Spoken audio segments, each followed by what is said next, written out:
Assalamualaikum warahmatullahi wabarakatuh. Alhamdulillah wassalatu wassalamu ala Rasulillah Muhammad ibni Abdillah wa ala alihi wa sahbihi wa mawala la hawla wa la quwwata illa billahil aliyyil azim. Amma ba'd.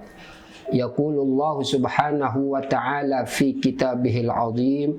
A'udzu billahi minasyaitonir rajim. Bismillahirrahmanirrahim. Inna a'tayna kal kausar fasalli li rabbika wanhar inna syani'aka huwal abtar. Shadaqallahul azim.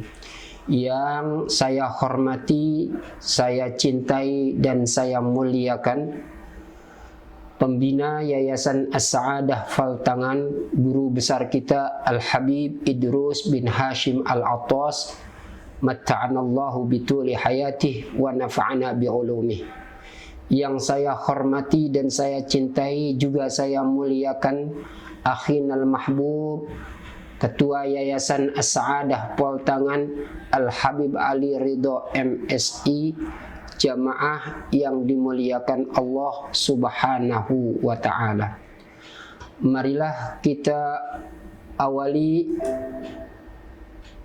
pertemuan kita pada pagi hari ini dengan mengucapkan puji dan syukur kehadirat Allah subhanahu wa ta'ala.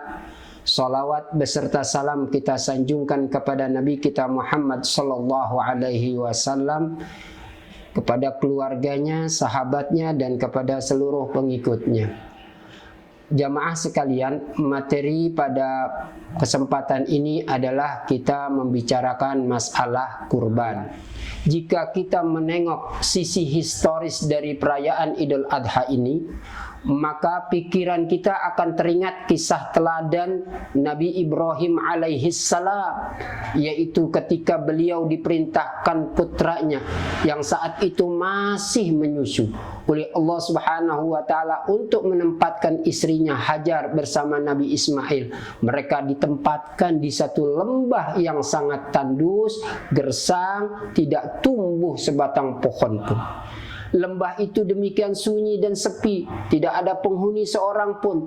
Nabi Ibrahim sendiri tidak tahu maksud sebenarnya dari wahyu Allah yang menyuruh menempatkan istri dan putranya yang masih bayi itu.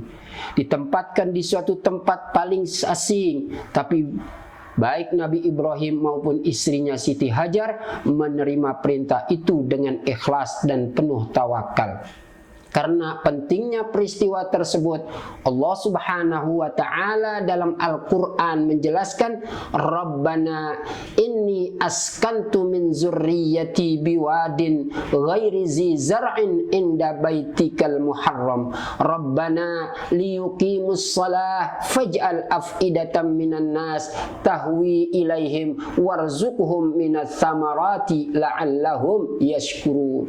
Yang artinya, ya Tuhan kami, sesungguhnya aku telah menempatkan sebagian keturunanku di satu lembah yang tidak punya tanaman-tanaman dekat rumahmu, Baitullah yang dimuliakan. Ya Tuhan kami, agar mereka mendirikan sholat, maka gantilah sebagai manusia cenderung kepada mereka dan berikanlah mereka dari buah-buahan. Mudah-mudahan mereka bersyukur kepada Allah subhanahu wa ta'ala. Maka kota Mekah yang aman dan makmur dilukiskan oleh Allah kepada Nabi Muhammad sallallahu alaihi wasallam. Wa iz qala rabbuka wa iz qala Ibrahim rabbi ja'al hadza baladan amina warzuq ahlahu minas samarati man amana minhum billahi wal yaumil akhir. Dan ingatlah ketika Ibrahim berdoa, ya Tuhanku, jadikanlah negeri ini sebagai negeri yang aman sentosa dan berikanlah rizki dari buah-buahan kepada penduduk yang beriman di antara mereka kepada Allah dan hari kiamat. Dari ayat tersebut kita memperoleh bukti jelas bahwa kota Mekah hingga saat ini memiliki kemakmuran yang melimpah. Jamaah haji dari seluruh penjuru dunia memperoleh fasilitas yang cukup selama melakukan ibadah haji maupun umroh. Begitu juga kita lihat sumur Zam-Zam yang pada saat itu ditemukan sampai saat sekarang ini. Orang-orang yang melaksanakan ibadah haji pada saat dia melakukan yang namanya sa'i, kita mengatakan inna safa wal marwata min sya'airillah. Pada saat Ismail, Siti Hajar dan Ibrahim alaihi salam itu berjalan dari Bukit Sofa ke Bukit Marwah 7 kali untuk mencari air. Pada akhirnya Allah menunjukkan ada satu lubang yang namanya, yaitu yang kita kenal dengan sumur Zam-Zam, yang sampai saat sekarang ini airnya tidak pernah habis. Sebagaimana sumur kita sudah berulang kali kita gali terus seperti itu, tapi air Zam-Zam sumurnya tidak pernah sekalipun mengadakan kekeringan. Darah hadirin yang dimuliakan Allah Subhanahu wa taala. Nah, itulah Bapak-bapak, saudara-saudara sekalian. Jadi mari sama-sama kita melaksanakan pemotongan hewan kurban apabila Allah Subhanahu wa taala memberikan harta kepada kita. Saya kira ini saja yang dapat saya sampaikan. Mudah-mudahan ada manfaatnya. Assalamualaikum warahmatullahi wabarakatuh.